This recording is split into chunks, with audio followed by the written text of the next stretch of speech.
Jeune qui veille, pour le dire très vite en quelques mots, je dirais que c'est un huis clos entre deux ados, un mendiant et une morte. Cette dernière, craignant d'être coincée dans l'au-delà, va leur demander des funérailles dignes d'elle. Et que la pièce se passe en Outre-mer. Myrtha, le personnage principal, est créole. Myrtha est une femme âgée et une femme noire. Et donner déjà faire de ce personnage, le personnage principal de la pièce, me semble être un acte important en termes de représentation. J'ai une certaine responsabilité de mettre ça en scène, et de mettre ces acteurs et ces actrices en scène, et de que ça raconte d'un point de vue historique sur à la fois l'invisibilisation et la domination, et encore aujourd'hui sur ce que ça raconte de cette femme qui meurt seule dans un pays où on sait qu'être une femme noire, c'est avoir 50% de chances de moins d'être soignée aux urgences, par exemple. La pièce, elle aborde beaucoup de sujets très contemporains et très importants, selon moi, à travers les personnages.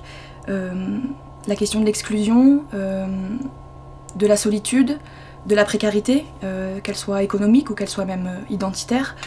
Et puis il y a toute la question de l'homosexualité, de l'adoption, de l'immigration, du racisme. Ces aspects, ils transparaissent à travers les personnages. Ça, je dirais, c'est ce que Lucie écrit, c'est à qui elle donne la parole. D'un point de vue de la mise en scène, au sens un peu plus strict du spectacle, ce qui m'intéresse, c'est la question du rite funéraire.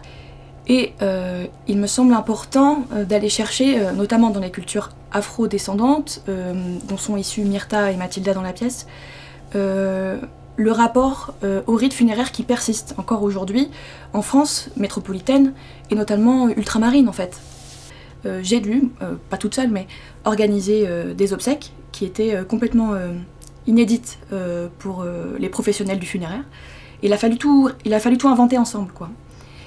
Et bien sûr, dans cette question-là, il y a l'innommable et l'injuste de la mort, évidemment.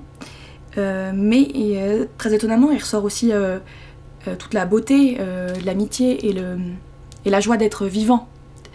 Et ça, je crois, en tout cas moi, c'est pour ça que je monte ce spectacle et que j'ai envie d'en monter d'autres sur cette question-là, c'est parce que précisément, je crois que c'est l'endroit où on est capable, encore nous, de se sentir joyeux d'être vivant et vivante. Et ça nous est pas donné tous les jours.